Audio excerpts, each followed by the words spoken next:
Base. And red pilled. Hey everybody, welcome to Grady Point Live. As you can see, for once, there ain't no gimmicks. When the day as I say, we didn't get up to our shit in the back room like we usually do. Everybody's kind of normal, sort of normal for us. Yes. Normal for us. That's the best way to put it. And welcome everyone. Wait a minute, what's this? Let's see. What's his stats? Bailey, a love affair between Jesus and my car. Look, I mean, if you got I'm a very tolerant person, but if you're gotten a love thing for a hot rod, then we're going to have an issue because I'm not cottoning to the guy who killed Optimus Prime. I'm just saying.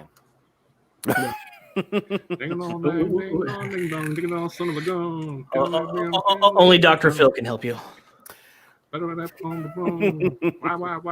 are you doing? Stop. Jesus built my hot rod. Is that a song? Yeah. I don't understand what's going on. It's by Ministry. It was the last song that what's his face was available for. It's the singles, if I remember right. Before he moved on to Butthole Surfers. Huh. Well, good night, everybody. It's a great show. I thank our musical guest Ministry for being here. Hey! Yay! Yay! Okay. How the hell did this happen, Piper? This is all your fault somehow. I don't know how, but shit. Must have been the wrong way. So, right now, you might be noticing that we have a guest. It's not the guest you were expecting, but he also worked on the book that we're going to talk about tonight. So, hello, Duncan. How are you doing tonight, sir? Doing great. How are you? Doing wonderful. Wonderful. How are you doing today, citizen? Are you getting enough oxygen? Quit stealing bits from other shows. Never. But you've got the, like I said, we'll get into that in a little bit here. But you got the Sidekick Island, which you're writing with Scott McCullough, who's also the script writer on our book Peregrine. So, how have you found working with Scott? What was your experience? Actually, Scott and I have known each other for about 25 years. Oh. So we've worked together on a few things on and off. I worked in the non-comic book publishing industry for a long time, publishing and board games and mostly project management and business development kind of stuff. So Scott and I knew each other long before Sidekick Island came to mind. But when he was sharing Door Kickers and Peregrines with me, his Indiegogo campaigns, actually I stepped in to help out with some editing on Door Kickers towards the end of the project there. Just kind of organically, we started talking about other things that other story ideas that he had and some things that I wanted to do. So, I tossed Sidekick Island at him to see if he was interested, and he was. And so we queued that thing up and started putting a campaign together.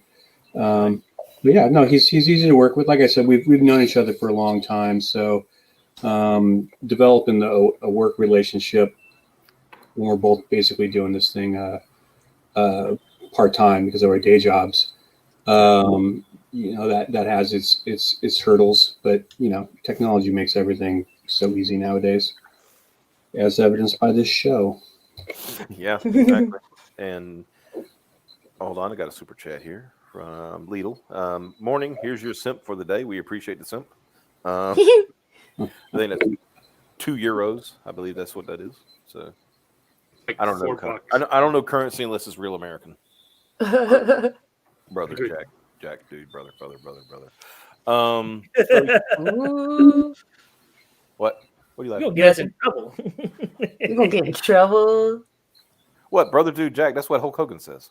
Oh, okay, sure, yeah. Yeah, well, Hulksters clearly had those trademarked. You're gonna get us in legal trouble with Hulkster. I had to drop it. I had to show people. I was like, the other day he just put out a tweet and it just said HH on it. Just reminding you he's still there. Yeah, he's like HH. He's like, all right, he's there. Sign of life. Oh. I mean, what are you going to do when Hulkamania's lawyer runs wild on you? And it also paid for by the guy who owned Firefox for a while. Yeah. Yeah. Nice backing. Mm-hmm. They're coming for scalps. They already got Gawker and some other people.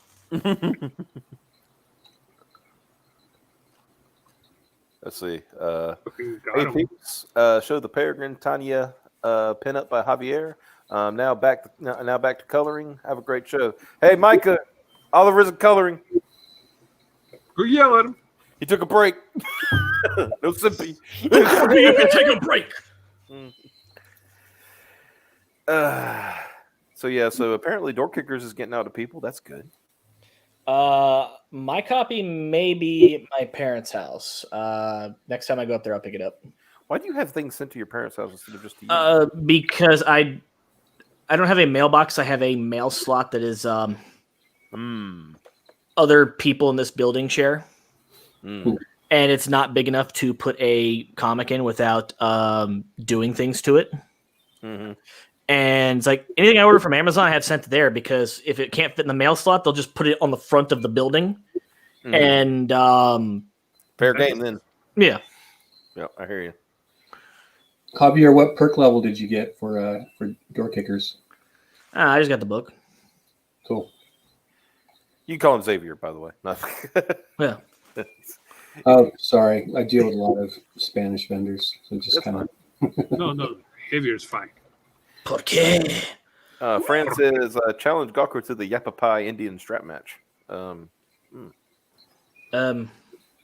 was a thing that they did back in WCW a while back, a long time ago. And Hulk Hogan couldn't say Yapapai correctly. He started calling it the Yapple Pie.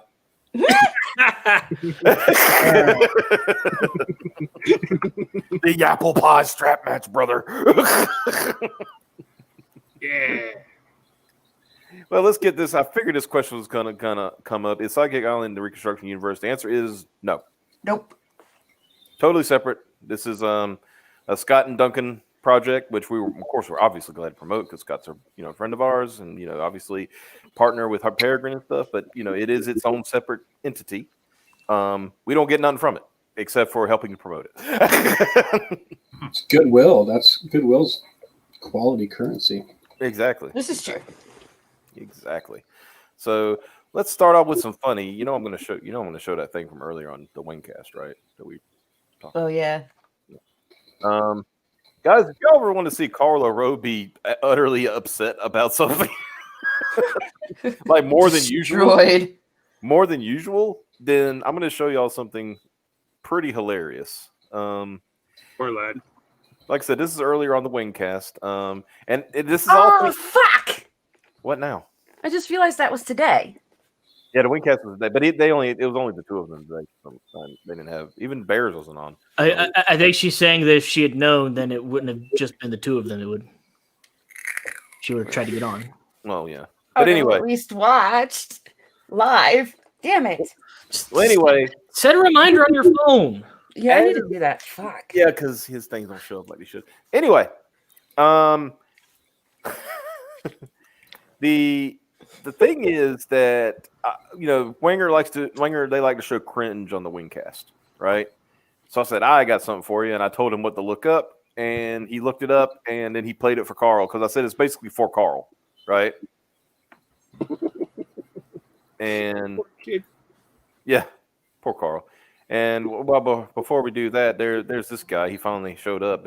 Good job being a normie, Scott. Hey, this is in no way me actually attending on time because I'm still waiting for the call from my boss. So I was sitting here listening to you guys, and I was like, screw it. I'm just gonna, if my boss can't be on time, then I'm gonna do something useful until he can't call. Yeah.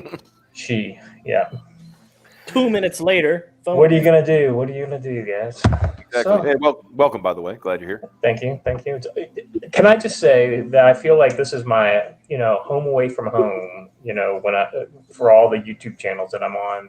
You guys. I probably watch you guys the most. I rarely watch a whole show because you always have something coming up, but it's always a good laugh when I drop in to hang out with you guys, either as an attendee or as a participant. Very cool. Yeah, well, I'm obviously, I'm just we're here to sad that entertain. you know, after the performance the other day of, was that another Pipper performance, Piper? I missed it live, and so you know, I saw That the was just- pictures. That was more The- Piper just being sleepy. Sleeping okay. on Bancroft's What? stream, you mean? You know, Yeah. they say that that alcohol and being sleepy, you know, behind the wheel of a car basically give you the same results. Yeah. I had been jacked up on caffeine and then was 3 beers in and then the caffeine like crash happened. Yeah, the caffeine faded, and then Yeah. Yeah, I just want to apologize to Duncan for hitting him with a bunch of this deep lore without you know, I mean, Pipper is this Cthulhuan beast that comes out of the degraded 0.5 Merc from time to time to, you know, strangle the unaware, and so She's also a shoe. yeah. yeah, Pippert is a shoe apparently. Yeah. That was according to Pippert. He's a shoe.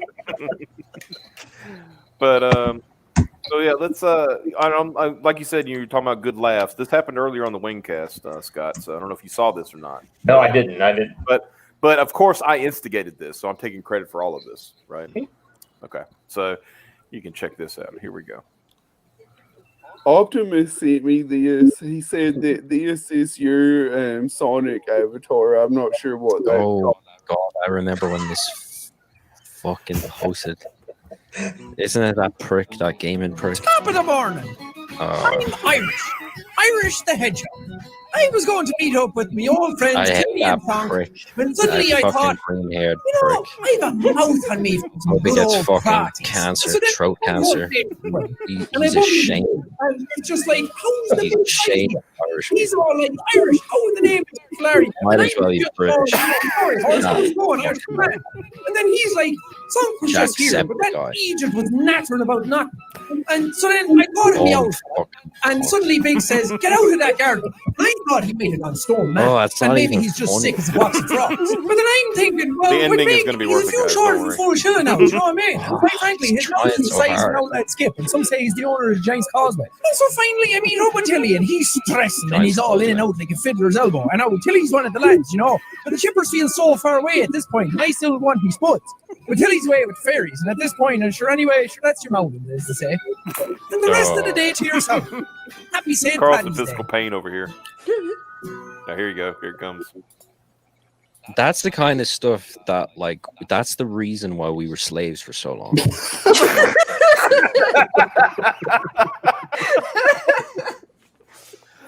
That's a hell of a reaction.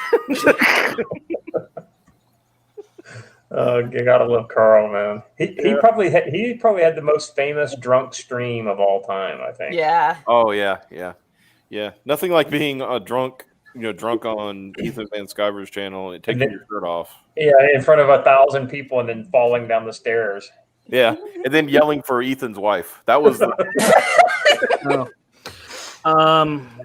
There was also a time that Ethan was on our show and I was super drunk and I stopped the show to ask why there was bread on my couch. I remember that. I remember because like you had Ethan and Dan Fraga and all of them had that look on their face like, what's wrong with this person? No, I just drank like a third of a bottle of scotch by myself, and then I started kicking into the vodka. I wasn't done drinking yet. You were determined to get drunker. Carl was a slave. No, the Scottish And the Irish. Excuse me. The Irish were slaves for X amount of how many years? Centuries? Too many. Yeah, quite a lot. Too many. And then they changed the definition of slave, and then they guys are not slaves. You just have to do everything we tell you to do and not get paid for it. Yeah. You just have to do what we say, and if you refuse, we're going to send guys in there to beat the hell out of you and murder you until you start doing what we say again. If you work real hard, we'll give you potatoes. Yes. Maybe. No, if you work hard enough, we'll leave you some of the potatoes that you grew. Mm-hmm. Oh, hey, I just want to note, I think we've got 18 watching now. We have more people watching than the DNC. That's not wrong. Yeah. More live viewers. I'm going to, that you know how they finished with that musical number last night? Dude. Oh. I'm going to edit over that and put the "Oh no, oh boy, I'm screaming inside my head" because that thing was cringe. Yeah, you know, it doesn't matter what your politics are. You know, I say this because Duncan and I see things a little differently when it comes to politics, but when it comes to common sense, it's easy to agree. And I think anybody can agree that had about the production value of a freshman, AV class video. Yeah, that was it was like a freshman in high school, by the way. Video editing first project kind of thing. How to use a green screen and things like that. When you can literally, I'm like, you could literally do better green screens on on StreamYard. I'm convinced it wasn't even a green screen. It was one of those kind of recognize the background and then replace it type things. You know that people use for streaming now. Oh yeah. Chroma key. Yeah, I mean, but the green screen is chroma key. I'm talking I guess the newer one that's not as good. I can't remember what it's called. And maybe it's called chroma key. I don't know. It's not good. Yeah, it wasn't good. That's a pretty good one. I'm shocked y'all are not talking about the USPS cost. They're literally hauling off drop boxes on trains. Oh man. You know what I find hilarious that the postal service has been inefficient for 30 years? Yeah. And now they're finally noticing. But now people want to save it. Now. Yeah. Well, the interesting thing is that CG wants to save the postal service too, because I'll be honest with you, our business model won't work without it. Without media mail. I ain't disagreeing with you on that. It's just funny that the people who didn't give a crap about it, even 3 months ago, suddenly. No, you're right. It's a conspiracy. That's what it is. And it's not rational. And you don't even have to pay attention. You just kind of roll your eyes and say, "All right, Jamie Lee Curtis, take your meds." I saw one where Katie Lang, of all people, who I think is Canadian. Who? Katie Lang. Oh God, that lesbian lady. Yeah. Brain dumped that name a long time ago. Yeah. It was somebody. She was kind of big, and I say big, and I'm air quote in the 80s. Oh God, yeah. I'm hurting. All right, keep going. Oh my God. And and then they did this showed this thing where it said this machine stops fascists, right? And it's a post office box. It's a box. Like a mailbox, right? And somebody said that's not a machine, that's a box. And then somebody, because she's a lesbian, said you should know all about boxes. Like, hey,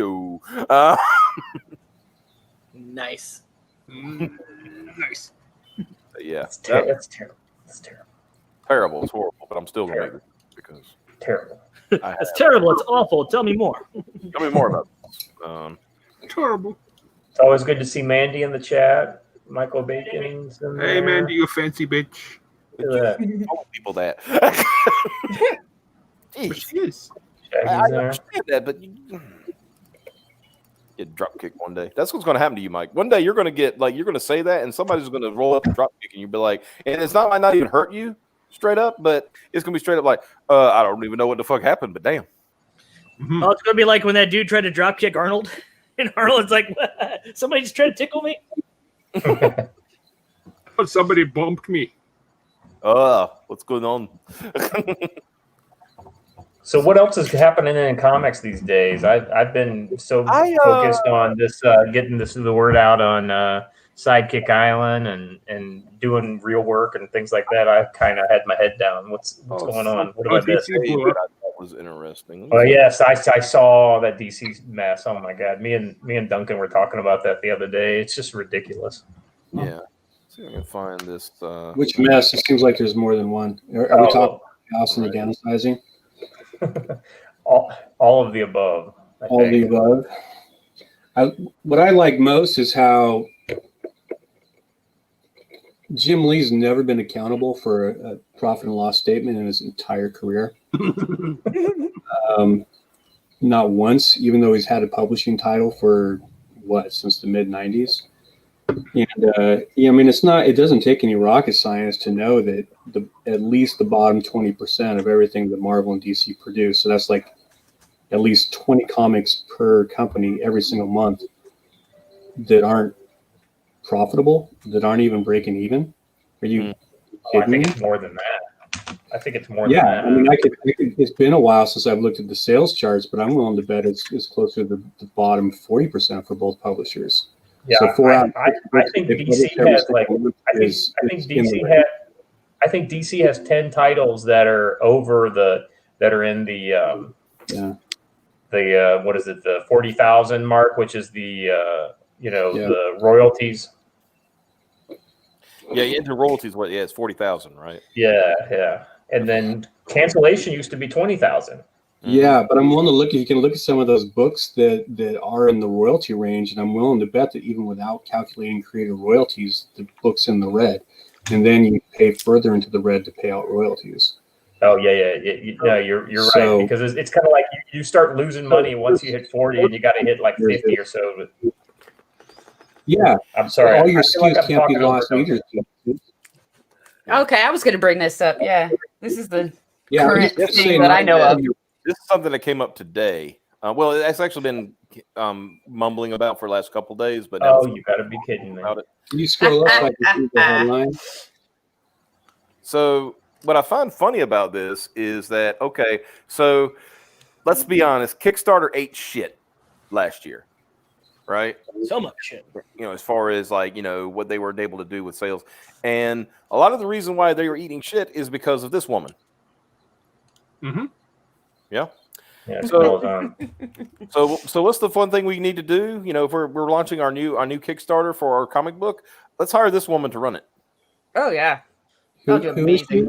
Did she used to work for Kickstarter? Yeah, she was the what was it, brand ambassador kind of? Yeah, so she was like the comic outreach, kind of read gatekeeper. She was the one that said, "You're not woke, so you can't come on our platform."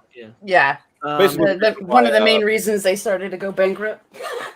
Was one of the reasons your boy Zach Richard C. Meyer why Jawbreakers was kicked off of Kickstarter. Gotcha. Part of the other reason why they went bankrupt was the union that they formed, their workers did, which basically, from the position they were working, they were trying to negotiate for the ability to say what was allowed to be able to have a Kickstarter, what was not.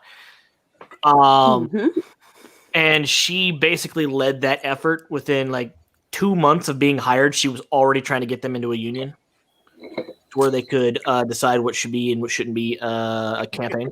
Yes, she had this really brilliant idea, guys. Let's form a union. And usually when you form unions, and then now I know people have different opinions on unions, right? But usually a union is of what they call required or essential workers, and they band together and collectively try to negotiate better pay, better conditions, et cetera, et cetera. Is there anybody at Kickstarter that's not replaceable? No. So the fact that you try to unionize people who are absolutely replaceable in every way, shape, and form is not a good idea because all those people got fired. I'm not gonna lie. There's a lot of jobs at Kickstarter that could be handled by a trained dog, but that's a waste of a perfectly good dog. Yes. Well, I was just going to say, and I don't mean this at all facetiously, but if you've ever done any work for Kickstarter on a campaign or whatever, or business development with them, you don't talk to human beings. It's like Amazon. Everything is just artificial intelligence replies and pre-written stuff. So so at that juncture, if your line employees are just doing that, they're just sending pre-written emails out or whatnot, couldn't you be replaced with the crowdfunding equivalent of a burger flipping machine? Right. So most of their stuff could be handled by AI. Yeah, it absolutely. I mean, most legal contracts can be handled by AI now. I mean, it's not going to be too long before scripts are being written by AI. So maybe don't unionize when you don't really have any real job skills. Yeah. Yeah, and that's the other interesting thing is that all these union jobs tend to be kind of important jobs that don't make a lot of money, and so the reason why you need to collective bargain is so you can say, listen, if you don't have us, then you're fucked, right? Yeah, garbage collectors, metallurgists. Exactly, and tradesmen usually trades. Folks. Craftsmen. I mean, that obvious stuff sucks to learn. But these are all people who probably have underwater basket weaving degrees from a liberal arts university and communications. And liberal. They got liberal arts degrees and they don't have anything to do, and they make probably 70 to 80 grand a year, which is low end for the tech industry. Yeah. And so these are exactly the opposite of people who need collective bargaining. Yeah. Yeah, and essentially that's exactly what happened. It's like we're going to unionize, and Kickstarter was like, ha, you're fired. Yeah, go get a job at Uber. Yeah. Oh wait, you can't. They're hiring for administrative help. They pay $15 an hour. So there goes your $80,000 job to $30,000 a job. Welcome to Manhattan. Mm-hmm. Yeah, it doesn't make any sense. And I say that as someone who's actually kind of pro union and a non. Yeah, I'm kind of weird in that way because I consider myself conservative, but I can see where unions are needed in certain industries. Like there has to be a balance between capital and labor. That's all. Yeah. There's and what I don't like is union bosses. That's just common sense. Yeah, I just don't like union bosses. That they seem to, that's where things get out of control when you got one person speaking for the entire union and that one person is only looking out for themselves. Right. Well, so homeowners associations. Fuck those. So that's just that kind of natural corruption that arises. When the power rests in the hands of one person versus, like, say, a real democracy. Yep. Oh, here we go. Yellow Lantern says, Camilla Zhang, collectively bargaining Kickstarter's employees into the unemployment line. Like, whatever happens, guys, it happens together. We can do this. And then they all get fired. I told you we could do it. Yeah, but my question is that why does anybody really need a crowdfunding campaign manager? Because you don't. I'll tell you why Scott thinks he needs one. Because he knows that he is on the Whisper campaign's hit list. So he thought doing this would give him immunity. So this is a protection racket, is what you're saying. Yep. Yeah. Exactly. The problem there is so basically Scott is doing what Shane Davis's wife is being accused of, and using an Asian woman as a shield. Is that what? Yes. Yep. Yes. And it's probably not going to help because I don't think the Whisper campaign likes her either. Yeah, and if she can throw him under the bus to get in with them, she probably will. Oh, yeah. In all fairness to Duncan, I think he's being facetious, but it's outrageous. Percent of everything I'm going to say tonight is going to be kind of facetious. Yeah. I mean, we're peddling a book called Sidekick Island. It's a satire. You got to put your tongue in your cheek even to talk about it. Right? Like, yeah. Mm-hmm. But no, and the thing is, I'm not going to show their campaign, but I'm over here like looking at their, looking at the campaign on the side here, and I'm just like, it's just like every other Kickstarter campaign. Mm-hmm. Pledge $5. Here, pledge $5, and you will not get a book. Yeah, this. Did Scott Snyder play his own ukulele in his campaign video? I don't know. I don't know. I'm trying to see where you get. Finally at $25 you get a. You get a soft cover, unsigned, and I love this DRM free PDF because and then $45 to get a signed hardcover. Ooh, okay, yeah, I'm just like I said, I'm just looking. It's just like I said, every Kickstarter campaign ever. It's like, remember this. She's supposed to be like the brand person who knows how this shit works. And just think for $25 you could get something awesome, like say Peregrine. Wings of the Falcon. Peregrine, Wings of the Falcon, definitely. And look at all the stuff you get for just that $25. Always point out, you get two trading prints. cards. Now you get 2 trading cards. You get 2 posters. And any other extras I decided we need to do. I think don't we have something to give to the folks when we hit 50K? We're doing bonuses. Yeah, bonuses for our art team. Because that's right. Because we don't obviously. But see, the thing is, it's like I know this is a foreign concept to people like Scott and Camilla and people like them. We actually pay people that work for us, and I mean with actual money and not like exposure. I know Stop it. That's a crazy idea. I know it's crazy. I know it's insane. I it's just it's like that weird. I know it's like early 1800s thinking that you do work and get paid for it, but hey, it's worked so far. So, but yeah, that was like basically what they did in this thread was like point out all of the BLM defund the police kind of stuff that she's been doing. Now here's the hilarious thing. Ethan pointed this out in his stream earlier. She goes, "Hi there, I'm Scott and Tony's campaign manager." I was like, she sounds like a damn like it's a politician, right? Like, yeah. Jesus. And I'm helping field questions.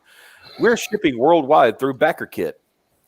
They just lost 25% of all the money they made. Yeah, that's the dumbest thing ever, especially for something like this. Mm-hmm. Yeah. Shipping will be charged separately through BackerKit after the campaign is over. Does this help clarify things? LMK, if you have any further questions. I just noticed you said questions. If you were short on characters, you just wouldn't have misspelled questions. Just FYI. She spelled it Ryan up here, and then.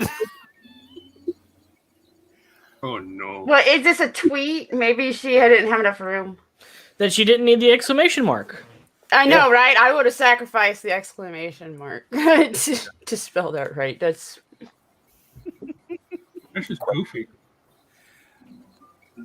But yeah, it's like outreach lead for was laid off by the company down to the workforce was 45%. Before working at Kickstarter, she was the editor at DC Comics. Oh no! Oh no! And worked primarily on Before Watchmen. That explains everything. It's amazing what you fucking find out.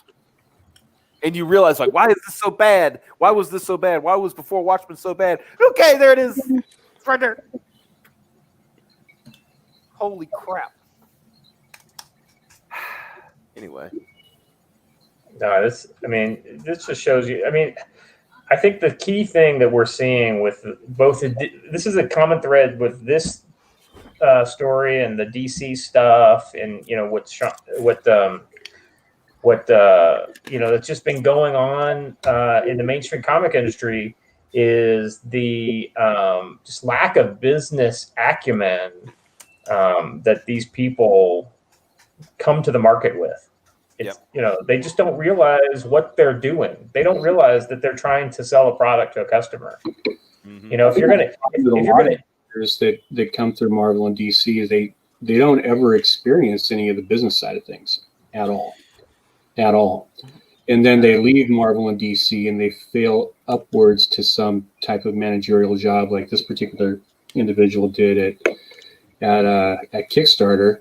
But you see it in a number of places where someone that's come from the comic book background and just editing, they move into a position that requires more business development, kind of savvy, or how licensing agreements work or whatever. And guess what? They don't know what the F they're doing, and they just make a travesty out of the position that they were hired to do. And I think that if nothing else comes out of the downsizing of the comic book industry, obviously starting with DC, but it's, if you don't think Disney's going to do the same to Marvel, you're drunk. Mm-hmm. But, maybe we could finally put the nail in the coffin that just because you used to be an assistant editor at Marvel or DC doesn't mean you actually know anything at all. I think all you were doing was downloading files from people's emails and putting them on servers and making sure the file names were correct. That's barely a real job. Yep. I think there's a couple things that also could be going on as well, because these people don't really care about money; they care about clout. The fact that they're at the big two means they have some sort of clout. The fact that they've written on this type of book means they have more clout. By being involved in some sort of special interest group or belonging to some special interest group, they get more clout. But as far as they're concerned, they already got paid for the book. Who gives a shit if it sells or not? Besides, all Marvel and DC numbers that you actually get to read are the units shipped, never the units sold. So, as far as they know, if they gave enough of a shit to look into it, the book apparently sold. So who cares? Yeah, and at the retail level, it did, but no one knows how many boxes of books retailers are sitting on. So it's, right. I mean, the direct market, the consumer is the retailer, not readers. Yeah. Right. And I think that's another part of the issue. Yep. Where in they've already set themselves up for failure, but the way the system is trying to cover its own ass is only making that failure that much more complete. Like by not giving a shit about a quality story, but giving more of a shit about the clout, like, hey, I wrote the Spider-Man book, okay? Well, I wrote the Spider-Man book that sold this many units. It was like the best-selling book of the year. Nice. I sold this Spider-Man book where Peter Parker went down on this dude and said trans rights, and on the same page. But nobody bought it. Yeah, but I did it. That isn't a thing that actually happened, is it? No.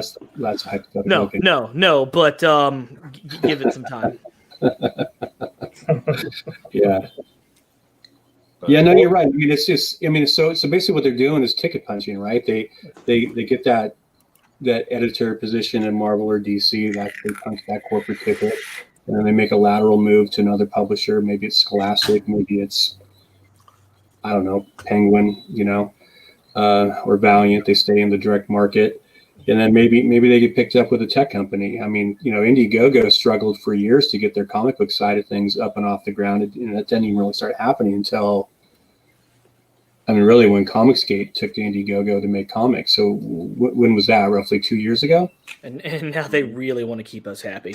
Yeah, 2.5 years ago. And, I mean, they worked really hard to attract people from Kickstarter to Indiegogo. So I would imagine that they're happy, and and them not interfering because you don't list your pronouns on your Twitter account. Maybe that's okay. Maybe it's okay. Get landing Sean Gordon Murphy was a big win for them. But I wanted to point this out. This is the lady who was like, trying to form a union, and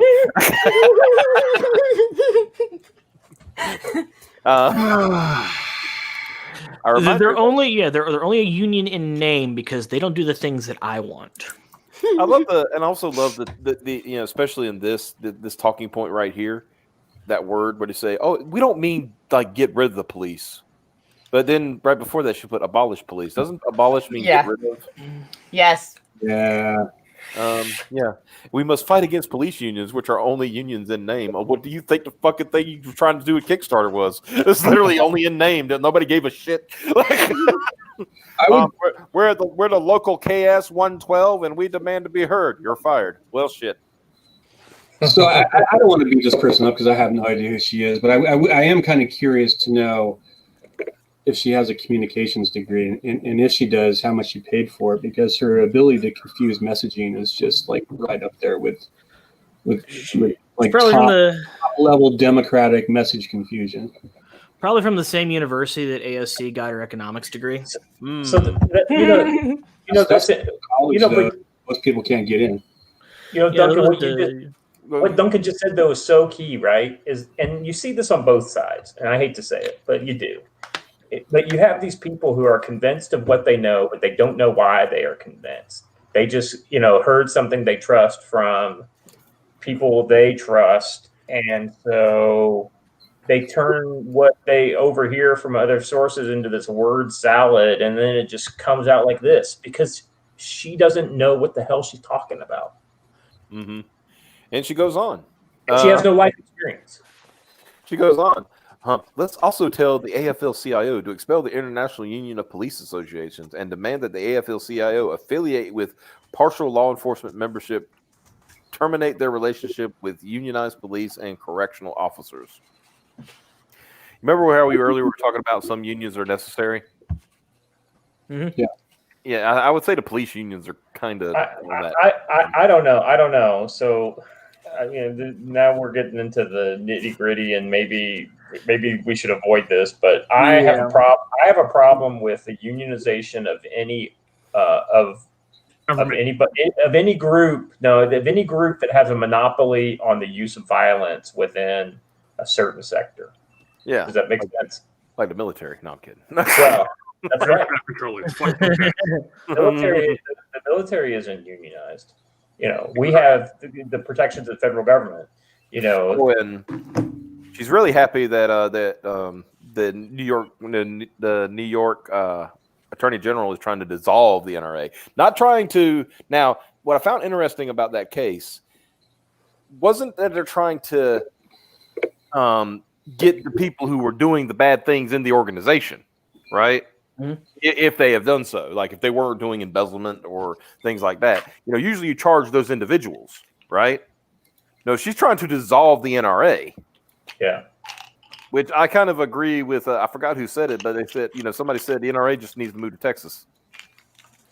Well, I mean, they can't dissolve the NRA. I mean, and the only way they could do something like that is if it was declared like a criminal organization, and then it would being a member of the NRA would be the same as being a member of the mafia, or something like that. Oh, if they could, they would. Corporate charter that the state gives them, so it's if they're behind on their taxes or they're busted for fraud or anything like that. They could 100% have their tax ID number revoked, and therefore they would no longer be able to. Sure, they would just have to reform in a different state. And they would do that before it ever came to it, I like this. For the first time in my life, I am proud of one of New York's politicians, but I'm also scared for her as a black woman who has challenged one of the most powerful white patriarchal supremacist organizations in the world. Please do everything you can to protect the New York State AG, Governor Cuomo. I was like, Governor Cuomo can't even protect his own fucking citizenry from a fucking virus. And you think he's got any power to do that? Fuck off. Governor Cuomo can't even protect one of the biggest cities in the United States from a budget shortfall. Oh, hey, Piper, here's a tweet for you.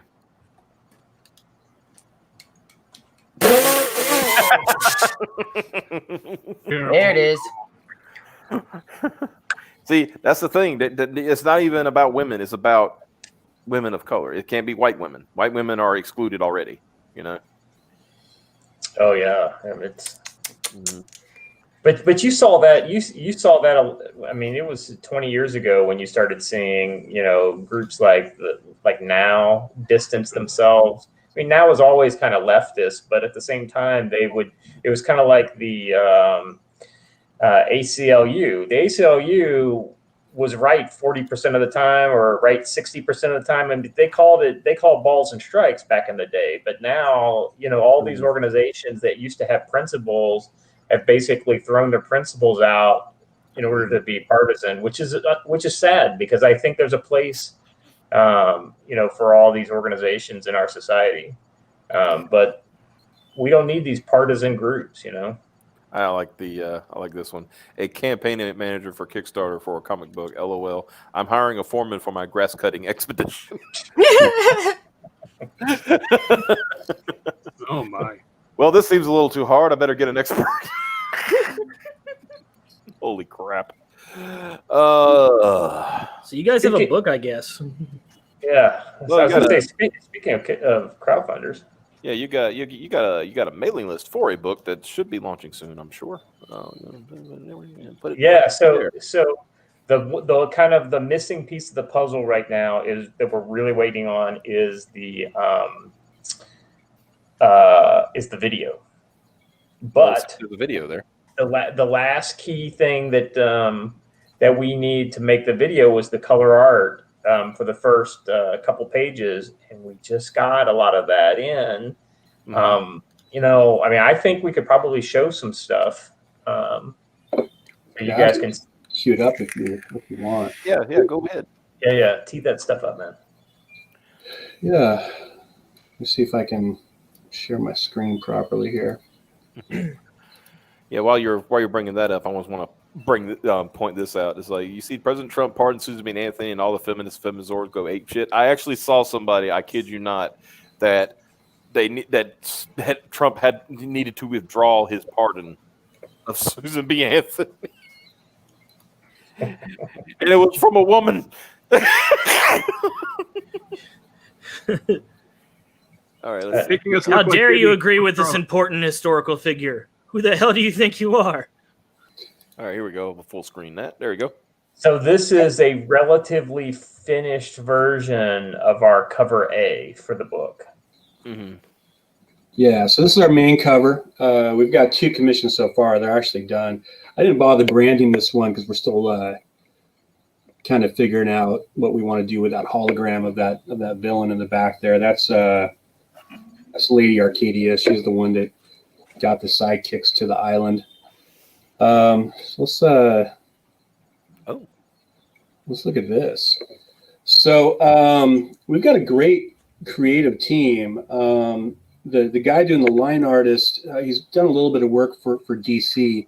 I think his one big DC credit is for Superman, The Death of Superman - The Wake, if you're familiar with that.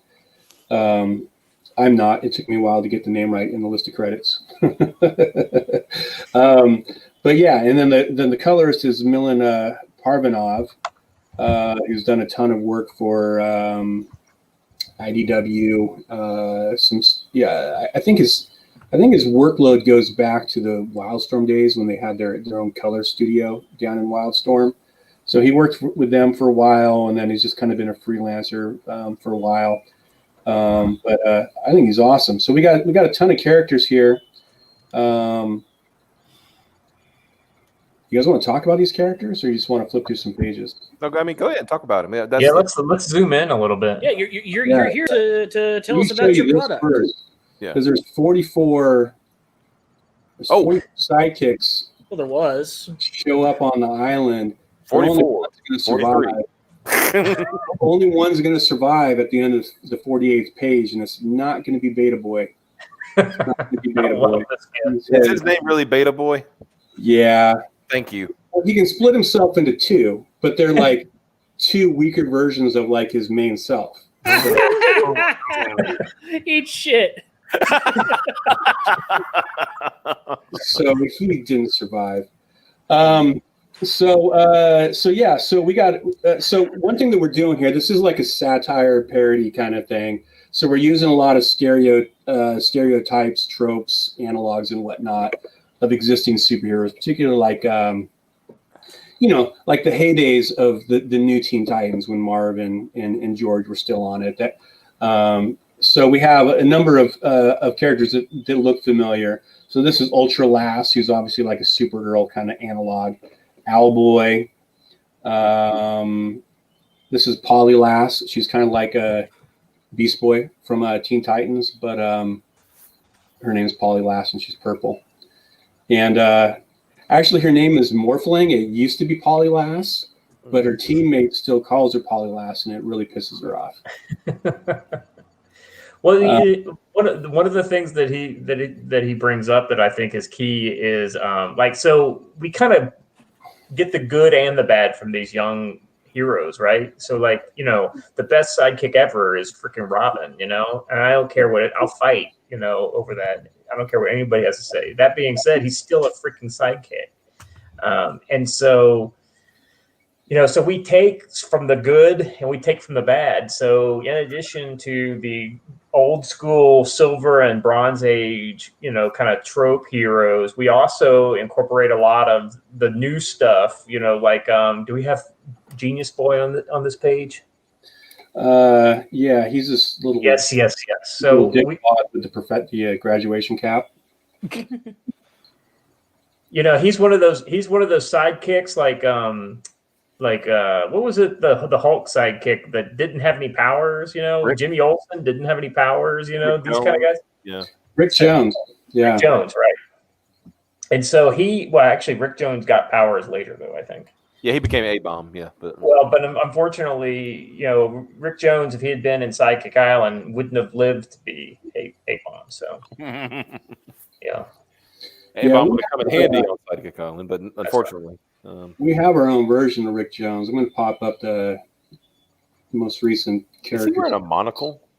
He is wearing a monocle. Actually, it is a monocle. Nice. So this is Joel Ojeda is the penciler on this. He's doing all the line art, but let me show you our version of Rick Jones, right there.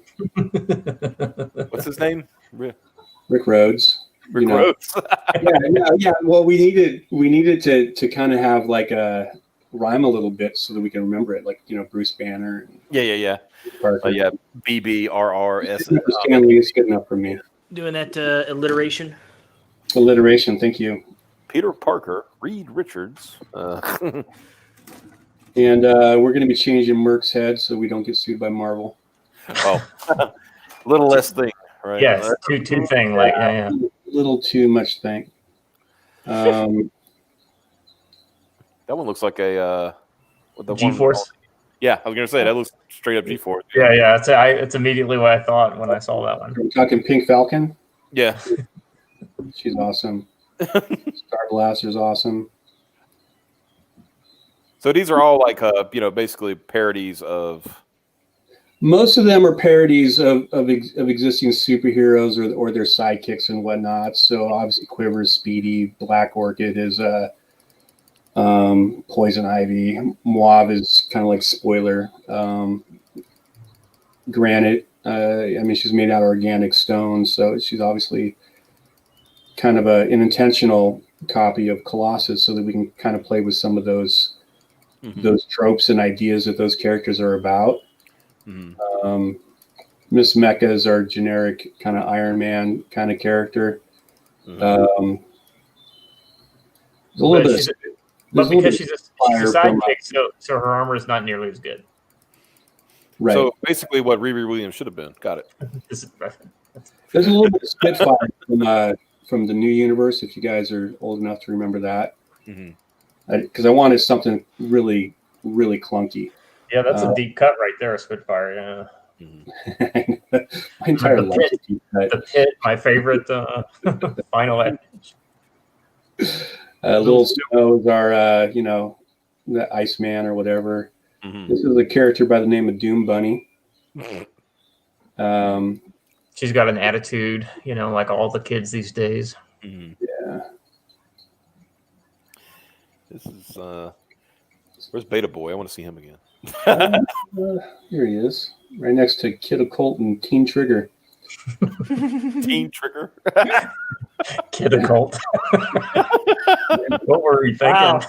You guys are cutting deep with these.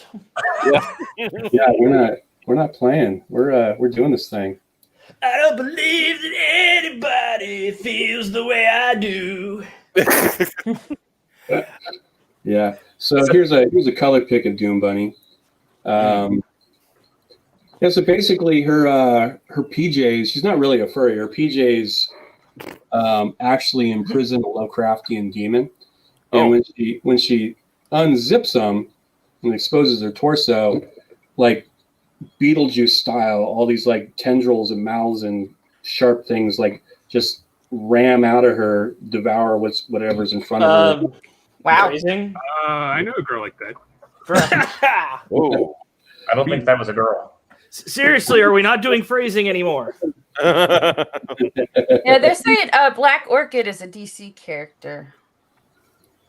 Oh, cool! Thanks for letting me know. We will probably change it to Blue Orchid. Lettering stage. Yeah, I was gonna say. I guess just look her up and make sure you're good. Oh, totally. Yeah, I mean, we Google this stuff all the time, but it's like we created like something like 60 characters. Like, Peregrine is a Marvel character, but it's also a bird that you can name a superhero after. So exactly, yeah. As far as I know, in Marvel, he's always referred to as Le Peregrine. Yeah, because he's French. Yeah, he's French, and it's a dude doesn't look anything. Yeah, exactly. He has no powers. He's French. He's a dude, and he's literally worthless. Is everything that I've gathered from what I've looked up about. He has no powers at all. He has a suit. Yeah, it's not a good suit. If I remember correctly, in that famous night where we thought Peregrine up, I think Xavier, you were sitting there looking at all the names up that we were coming up with, and then we just kind of dismissed that one and said, we're good. Yeah. I remembered like Peregrine, Marvel, DC, nothing came up. Like, we got it. And apparently I just didn't look far enough down the page. Well, nobody's looking up for fucking Frenchies. Who cares? You know? If I put Le in front of it, maybe it would have come up. Le Peregrine. You know, whatever. Yeah, maybe look up Black Orchid. It's a chick. I linked it. It's linked in. Pretty old though. Yeah, we're gonna run all the names just because I'll be honest with you. I think we've changed almost all the names at least once or twice, with a few exceptions. At least to stick a hyphen in it somewhere. But I really like the art. Don't care. I mean, we're dealing with analogs and stereotypes, so we're bound to bump up against someone else's copyright claim. So we'll just change. Satire, I think everything that we're going to do with this book, is at the level of fair use. So we're not even copying anything. When you've been making superhero comics for like 80 damn years, you've probably got a character for every fucking single or double word or animal out there that exists that you can name a hero or a villain after. Mm-hmm. You're kind of at the point where. Go ahead. I would say that this is high praise. Yeah, I was gonna say. Yeah, well, I was saying it too. Fine. Yeah, I heard you, Piper. I'm sorry. I actually felt bad because you were trying to give us a compliment, and we kept prattling on. Yeah. I keep telling her just punch us in the nuts and we'll shut up. I also got to say that this book definitely like screams Scott. I swear he's been dying to kill a bunch of freaking. I want a bunch of supers so I can kill them. If I remember correctly, I only killed one, and it was a random, not one of the ones that we talked about before. Yeah. We know what I'm talking about. We don't need to say anymore. Yeah. I'm just saying this is definitely very you. This is like good. I'm gonna get it all out. I'm gonna kill a bunch of them. Yeah. It's gonna be great. Well, hell, I killed. Now that my book is out, it's not a big surprise. Like two of the main characters in Door Kickers don't make it out of the end of the book. So cool. I'll remember that when I read it finally. Yeah, I was gonna say. Some people are just hey man, there's no such thing as a spoiler in the internet age. He didn't say which one, so it's. That's right. I'm not sure. Yeah. And there's a story behind each one of them. So, which one is Superboy Prime that Sketch has? Do you guys want to see a little bit of swag that we've been working on? Yeah, sure. All right. This is like an exclusive for Graded Point 5. We're revealing one of our perks for the campaign. One of the famous Graded Point 5 exclusives. Ooh, I like that. A metal lunchbox. Yeah. That's your aluminum lunchbox. What do you guys think? That's awesome. That looks bitchin'. Yeah. Because we've heard a few people talk about like doing lunchboxes or something similar. Well, EDS is doing that aluminum briefcase or something like that. A Trapper Keeper type thing. Yeah. For Rainbow Brute. Yeah. Yeah. I'm really interested to see how that honeycomb box turns out. Oh man, it's gonna be badass. I don't even want to open it. I think there's gonna be killer resale value on that thing. Well, it's going between that and that Ides of March cover are going to be the. Oh yeah, absolutely. The premium resales on that. I bought mine to open it, so I could have all the books in one extremely attractive package. I'm the same way, but I think I'm going to keep all of. I'm probably just going to read one of the books, and then I'm going to keep the rest of them bagged, and because there's four or five copies of Red Planet coming. In the Honeycomb, you get the J Lee cover. You get the heroes, the villain, the heroes cover, the villains cover. What was the one he calls it like I step on your hive or something like that. Cover. Well, that's a Heather Swain cover, and it also comes with I think a gold foil of Blood Honey. Of Blood Honey, yeah. But that includes Amphibionics in it too, right? And the Diary of Heather Swain. And the Diary of Heather Swain and Amphibionics, and then also included will be the Cyberfrog thing, the Salamandroid and Salamandroid. So, have you seen the size of that freaking Salamandroid? Like, yeah, holy crap! Zaid Comics has it kicking. I'm pretty good at kicking stuff, so yeah. The door in. Scott cannot run a campaign with having the word "kick" in it. What do you expect from a rich boy who goes around the country racing sports cars? I mean, what does he know? He knows what I'm talking about. Yeah. Or playing his arcade games like somebody who's privileged. Oh man, watching this inking makes me nervous because it stresses me out when I ink. Because I know, it is so easy to just fuck up an entire page by fucking up one thing. No pressure. Yeah, I mean, he's clearly disabled. He's a lefty. Yeah. Yeah. Anytime I've done any inking, because I don't, do any of the things you're supposed to do when you ink, I just ink the lines. I don't put any weight on the lines or for any volume of the lines. The shit's supposed to be closer. I just go over it with ink. I don't care. It doesn't bother me at all. But even when I'm just doing that, I'm nervous as hell. I will say though that now, having watched a bunch of people ink, I want a G pen. Oh yeah. So yeah. Is this a new video? I don't think I've seen this one. Joel did say they sent us 3 new videos, so I'll sorry. I'll try to find it when I've got whiteout sketch, but there's only so much you can fuck up more with whiteout. If you white out too much, whiteout can get lumpy real quick. Yeah. Yeah. You can only white it out once. Like a jar of it, and you take a toothpick. And you dip it in there, and that's how you white out really. I've seen a lot of people when they have a black background and they're trying to add things to it, streaks or stars or something like that. That's what they do. They take it, streak it across. Too. Yeah. G pens are those they're inking pens essentially. So one of the things that I want to bring up, and I think you guys can. I'll send you a link, Sketch. You guys can empathize with me on this one, is that, we had such a privilege working with Doug on Peregrine. Mm-hmm. So one of the things that, when you work with an artist of Doug's talent, and you guys saw the stuff behind the scenes. I mean, he was schooling us. He was like, it's like, all right, guys, I hear what you're saying, but you don't really know what the hell you're talking about. And then he would do those little, video things where he would show us. Did you guys ever see any of that stuff, or was it just me that he was doing? It was probably just you. I think we saw 1 or 2 thing. He did some when we were doing the cover, and he educated. I don't even want to talk about the goddamn cover. We knew what we wanted to see, but at the same time, he's like, "Listen, I'll draw exactly what you told me to draw, but I want you to know what you're getting." It was that was.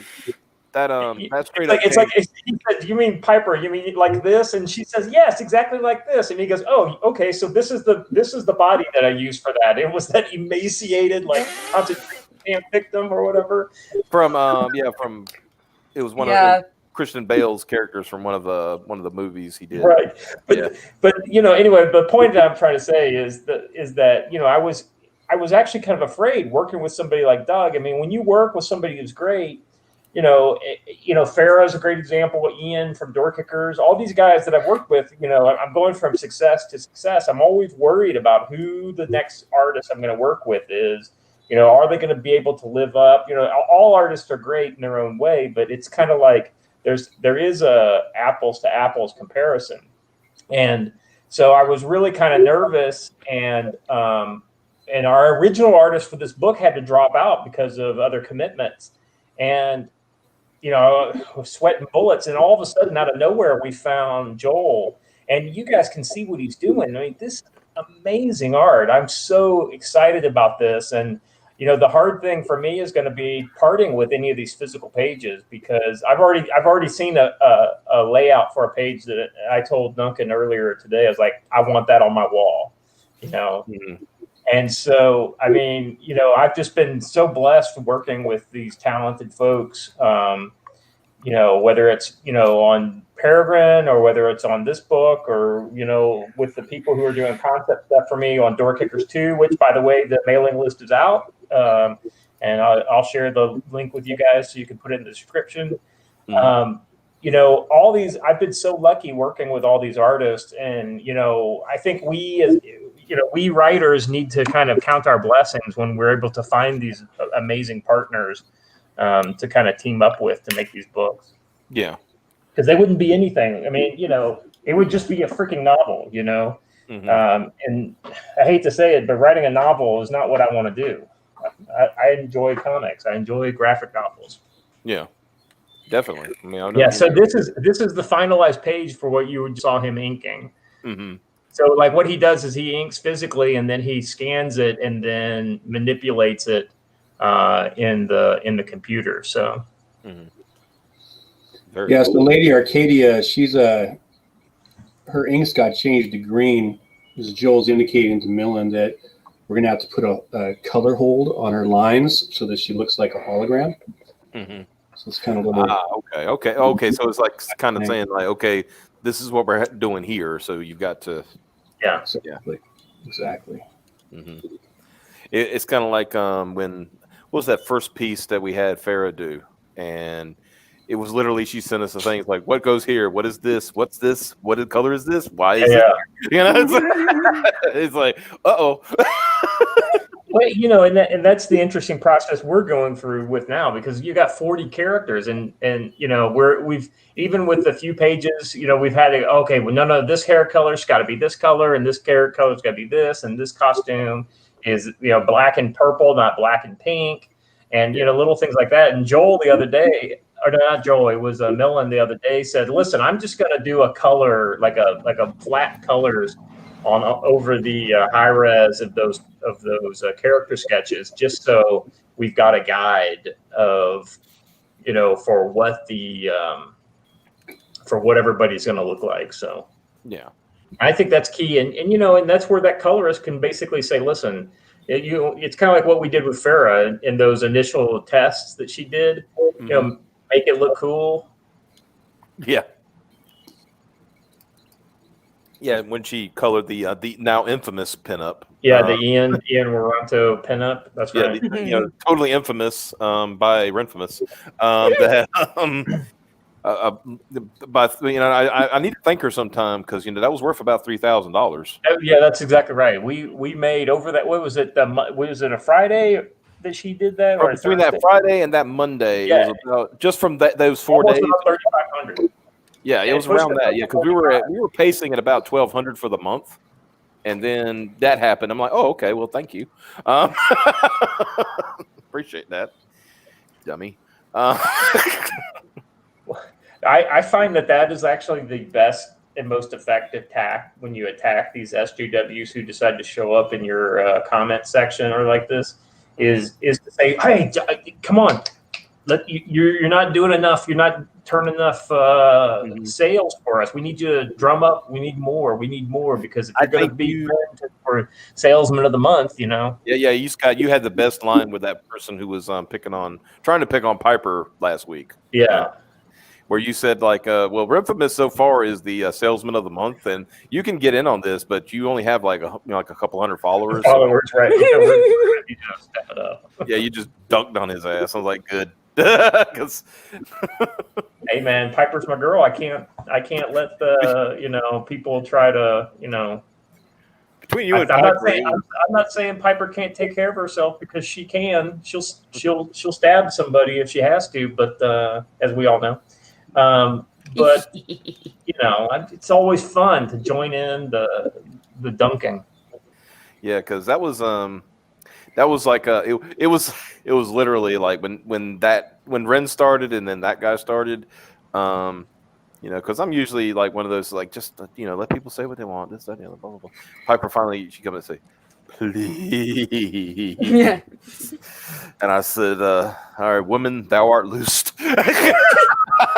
Release the Kraken! And boy, she made up for lost time. Release the Pipper. Everybody's we're gonna have a fight now. Here we go. I thought Piper was my girl. We gotta. Well, yeah. Well, look, she can be community property as far as I'm concerned. Wait a minute now. Hey, now let's not say shit we can't take back now. Yeah. Release the Pipper. Yeah, exactly. Yeah, about to talk your way into an ass whooping.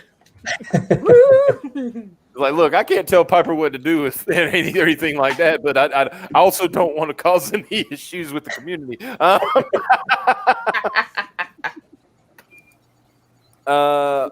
What? Okay, what? Why are you talking to the chat?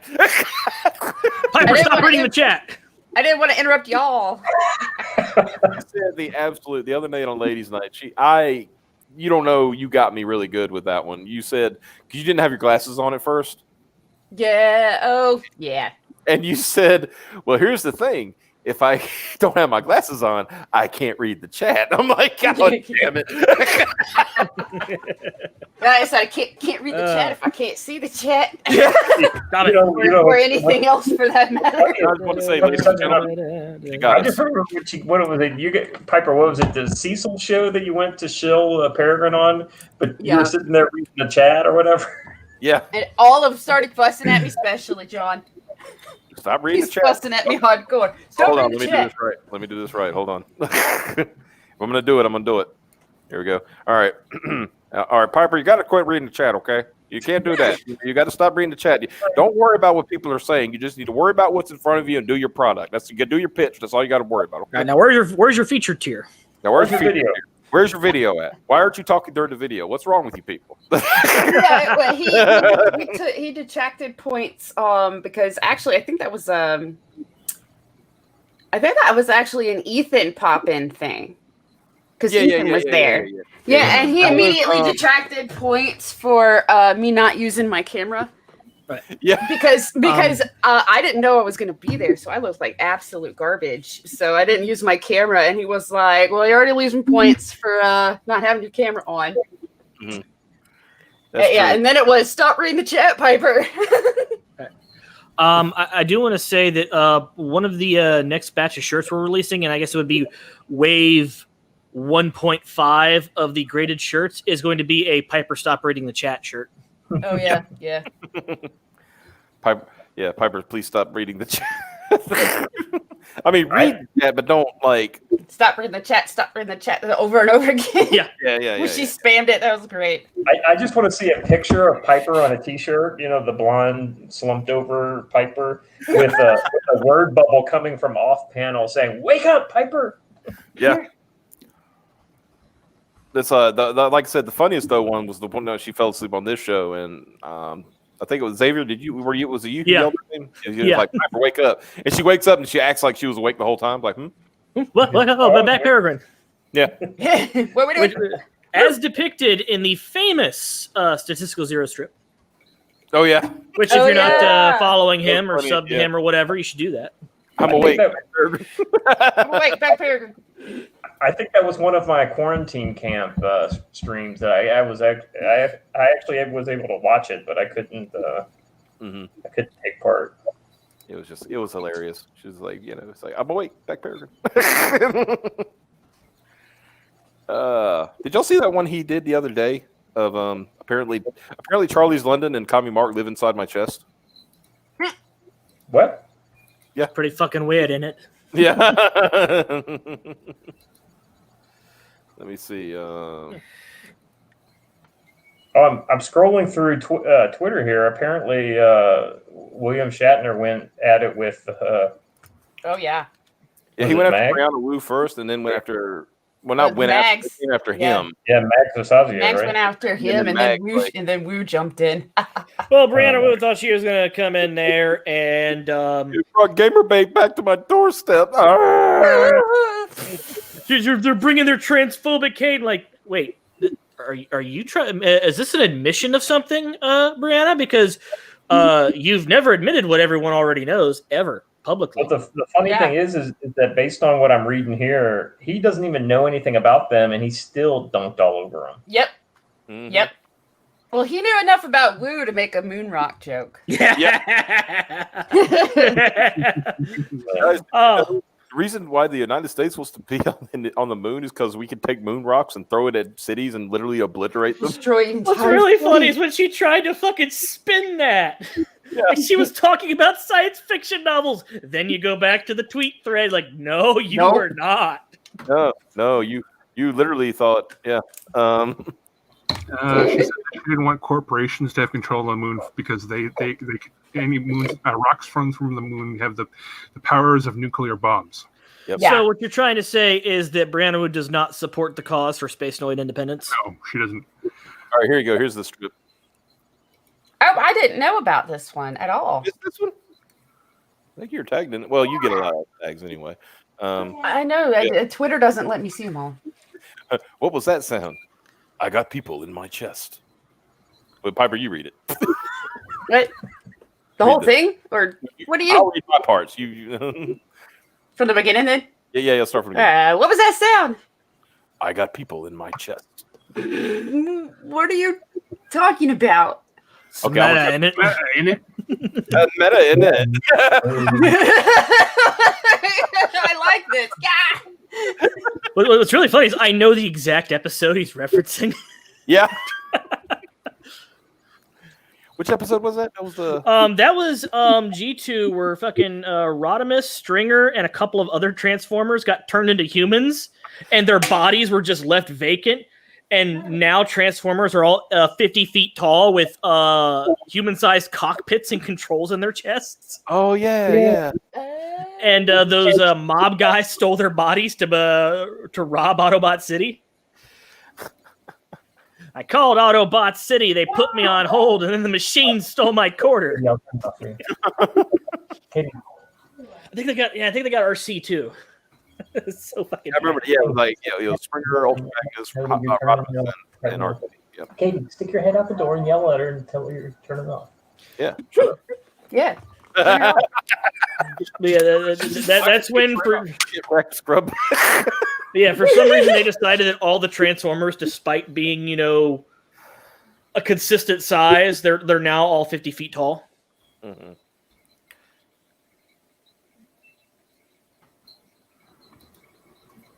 So what did you else remember when we tried to fake harassment on? Yes. On her own forum, wasn't Yeah, and she forgot to log out.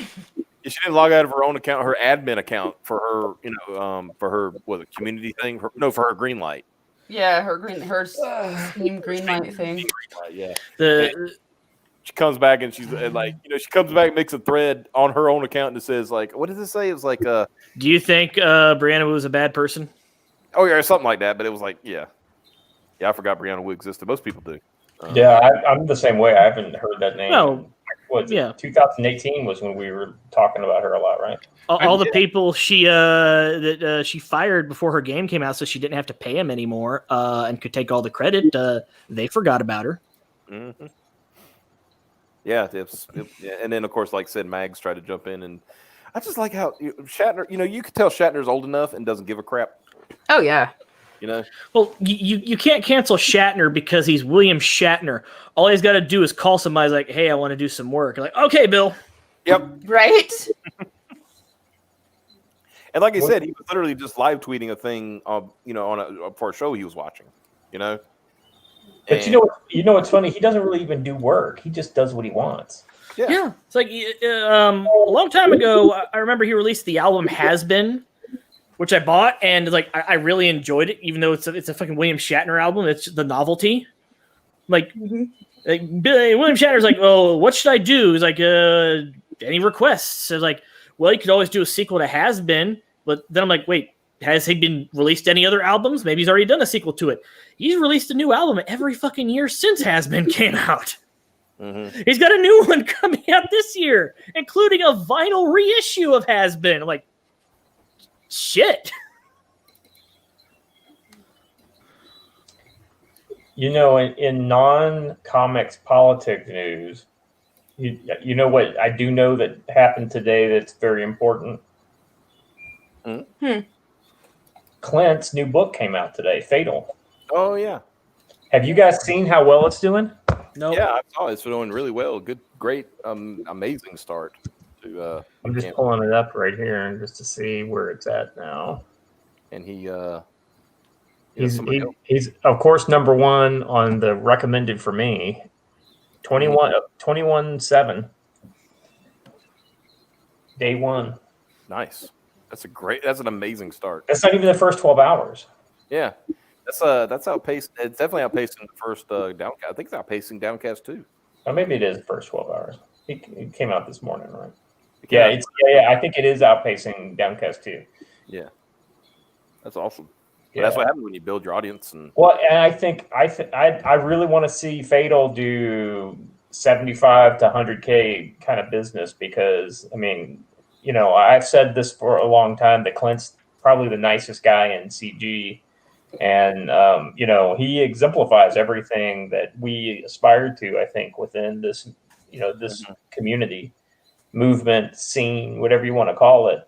You know, treat people with respect, do good work, you know, do your best, learn from your mistakes and promote your friends, you know, and I think he does that. Respect your customers. yeah. I have my own kind of personal heroes within this, but he's definitely one of the ones that, you know, the thing I like about his story is, you know, he had a book that he wrote beforehand, but it wasn't like a big published deal, or he wasn't a comics pro or anything like that. And so really kind of learning his story was one of the things that made me think, you know what, I can do this, you know, because the only thing I really had under my belt was the 10-page Door Kicker story that I did a while back. And, you know, so it was guys like him, guys like Eric Weathers, guys, you guys fall into that too. I mean, you know, we are just people who are building something from nothing, and, you know, people appreciate it and they're coming along. So I think Clint deserves all the success in the world, and this is looking like it's probably going to get to 100K, so 6 figures. Yeah, I didn't know you guys knew him so well. I just saw it pop up on my Twitter feed and thought it was a good looking campaign. I was really impressed that he was able to get like 17 grand within the first few hours with 290 backers. That's impressive. I really like his collector's bundle that I like his tiers a lot. And then, as a matter of fact, Duncan, I think you and I should talk about how he kind of did his tiers to kind of, you know, because guys, we're in the position, so we're launching soon, and we're literally in that position where you're putting the campaign together and you're tweaking the tiers and all that kind of stuff for Sidekick Island. So, you know, anybody who's watching the video actually now, if you guys have any thoughts on what kind of tiers or what kind of perks you'd like to see within our campaign, just, you know, hit us up on Twitter.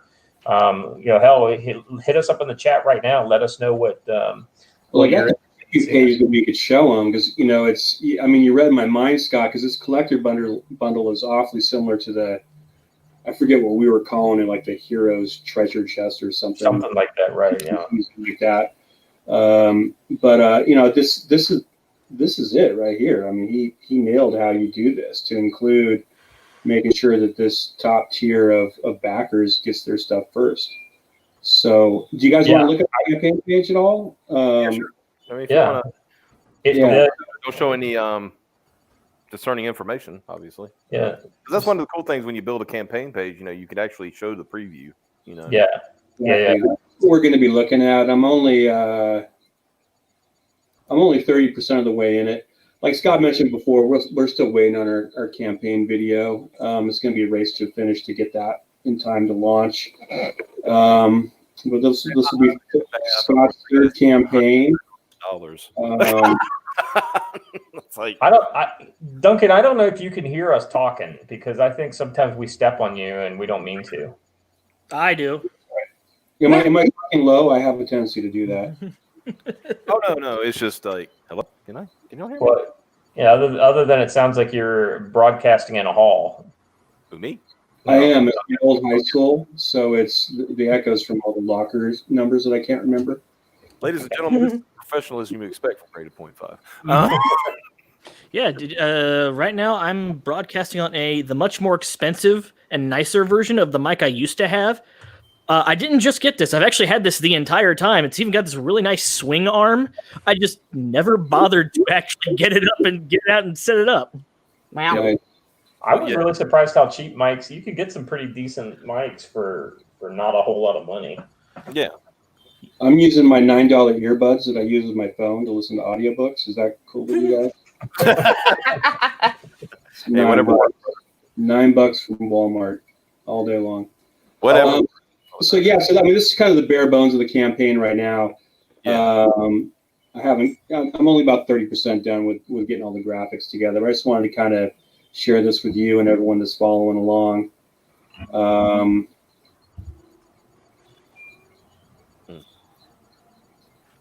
Let me know if you want me to speed up or slow down. So the character to the far right, the African American chick, she's our take on Miss Marvel, Big Fist Becky. Big Fist Becky. Yeah. Her name is just Big Fist, but she's kind of a Becky, so he calls her Big Fist Becky. Because teens are cruel. Deal with it. Grow up. It's just, and she has pom-poms on her head. So she's pretty rad, but I mean, she's kind of new at her superpower, so sometimes her fist gets stuck that big, and she has to drag it around. So it's a little bit of a liability when you're on Sidekick Island to be dragging your giant, stupid fist around. Like she gets one good hit, and then afterwards, like, oh.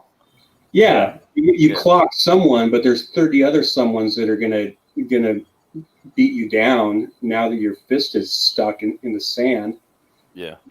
So, so we've seen some of this art before. That's what Fran kept talking about. He kept saying, I see Yowie hands. So it's like... Oh, is that what that was? Yeah. Okay. Yeah. Now it all makes sense. And then Perth just said, Becky likes to fist tee-hee. Tee-hee. She better learn to control her power before she starts taking that on. No. Oh, my. Beta boy. Can you imagine? Oh. Good night, everybody. One will survive. Not this guy.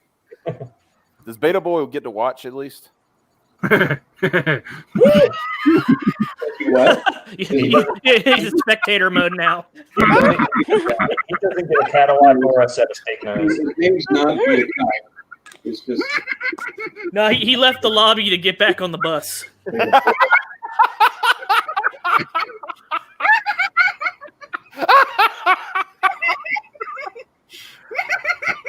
Oh man, I mean we already know Beta Boy don't make it, so we can make fun of him, right? It's not a big spoiler, Sorry, Piper, for spoiling. Not my book. I don't care. That's page. I think it's page 5 or 6.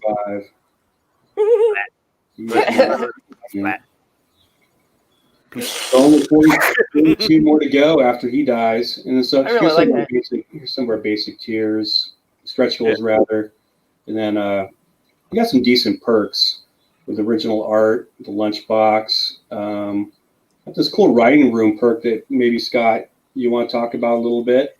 Yeah, so one of the things that it's been like we did it with Peregrine, Drawn In was very popular, and so I was thinking about like, well, how can the people who are part of these campaigns become more a part of the book? And I'm not an artist, so I can't draw somebody in, right?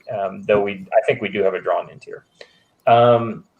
But one of the things that I came up with, well, we kind of know where the story is going, but there are a lot of key kind of turning points and kind of decision points that we really haven't mapped out, especially in the kind of late second act and third act of the story. But what if we brought, like in a TV series, they do a writer's room, right? So like a lot of people kind of bat story ideas down and you come up with what path you want the thing to take. And then the screenwriter comes in and actually writes that up. And so we're actually selling a seat at the writer's table for this book. So I think we're going to limit it to 3. We're just going to test it out, see how it works.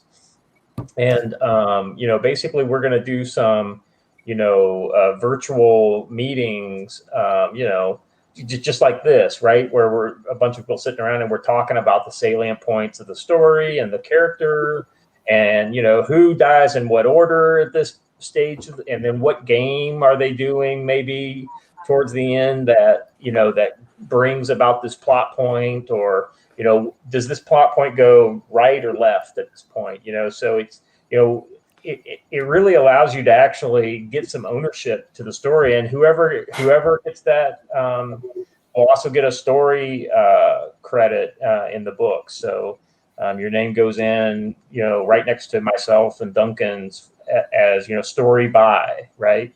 Now we're going to continue to be the writers, but it's going to be script versus story, right? So I think it's a kind of something different. We'll see how it goes. If it goes, then great. If it doesn't, then But this is a fun book, and it's whereas books like Peregrine and to a lesser extent, Peregrine's very personal, I think, to all of us, right? And we had a very kind of intense process to get that story to where we wanted to be, and somebody couldn't come in from the outside and just kind of pull some levers on that story, right?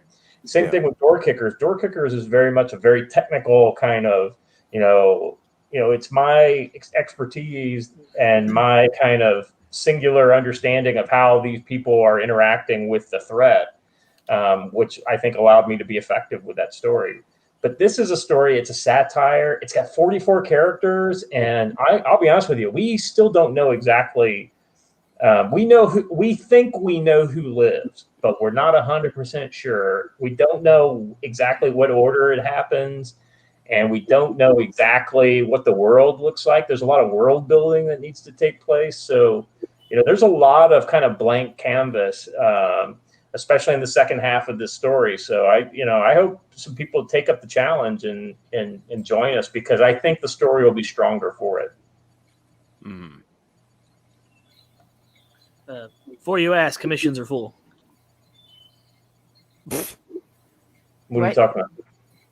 Said you had a lot of world building that still need to be done. I said, before you ask, commissions are full. Oh, I wouldn't want you to take. I would not want you to stop from the Reconstruction universe. I mean, you got plenty on your plate. Yeah, he's got we really got 3 more. You got that and 2 more you're working on right now. So I just turned in the outline for that, which I'm already working on the treatment for that. I've got another outline I'm going to try and have done this week. And I just finished the outline for Sky Pirates, and I got a meeting on that later tonight. Very cool. By the way, I think you're going to have to come up with another name, Sky Pirates. But it's going to have another name. It's just I don't have a name that code name. It's Sky Pirates. Yeah, code name is Sky Pirates. Working. It sounds like to me like it literally is a story about pirates in the sky. So yeah. Well, that's very good, because you'll never guess what happen in the book.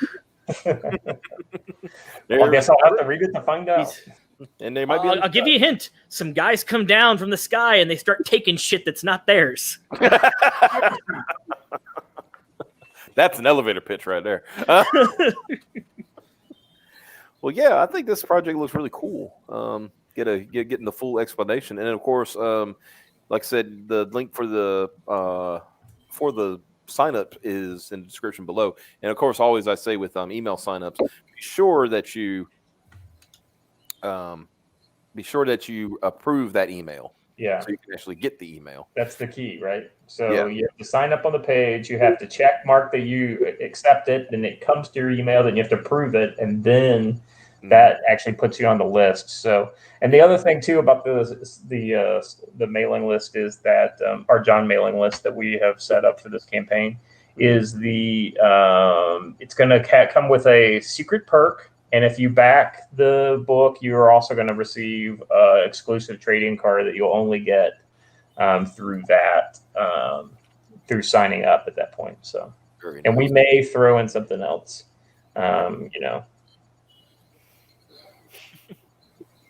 Sorry. Yeah, and it looks like we're just about ready to send our first newsletter, Scott. I need to do a little bit more with the campaign page before I sit down and write it, but we've got enough people signed up to it to warrant it, so we could talk more in that first newsletter to everyone that signs up between now and when we press the button about the secret perk, some of the backstories for some of these characters. Yeah, so that's another thing we want to do. I mean, so Duncan and I are both writers, and so with art, when you're an artist, you can kind of do art. But when you're writers, you can't do art because you're not an artist, or if you can do art, it's like, great, you're a writer. Shut up and write. Don't try to sketch funny pictures.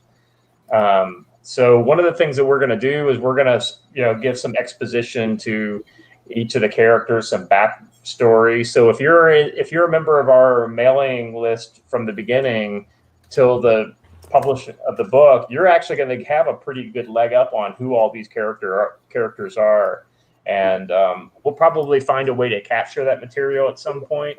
But whoever is on the mailing list gets it first. So, Exactly. I mean, over on my own YouTube channel, which might someday be a thing, we'll be doing some little features showing like the pages as they're being drawn by Joel and colored by Millen. But also we can kind of go over kind of the impetus of at least some of the main characters.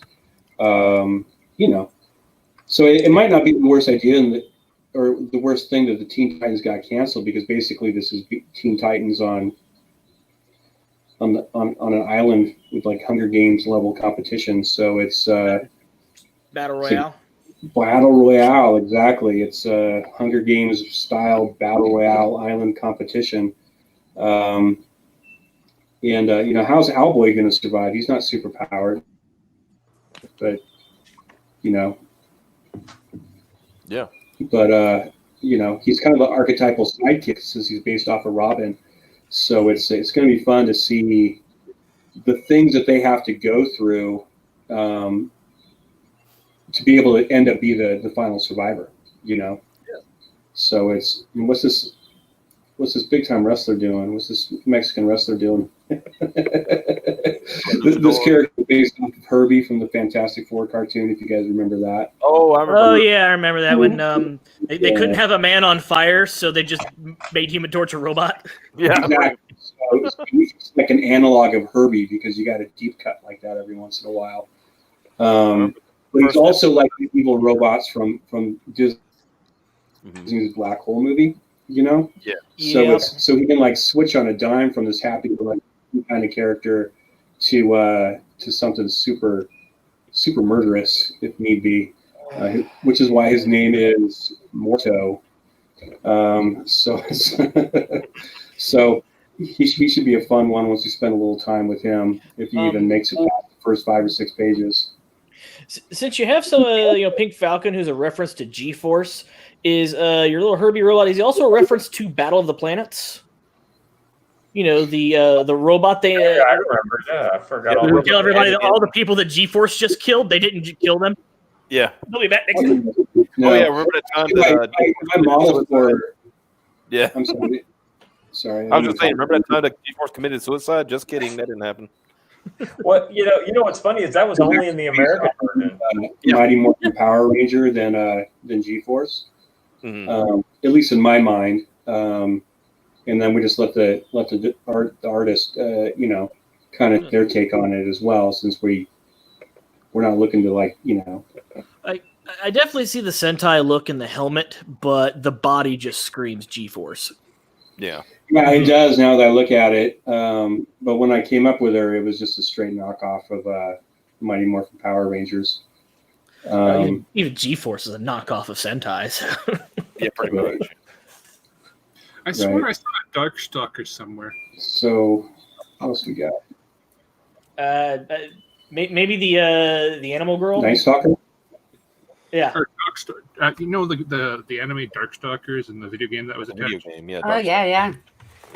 And in no way the American cartoon of the same name, which is totally not related despite featuring similar characters. Oh, But the Fish Man is very handsome.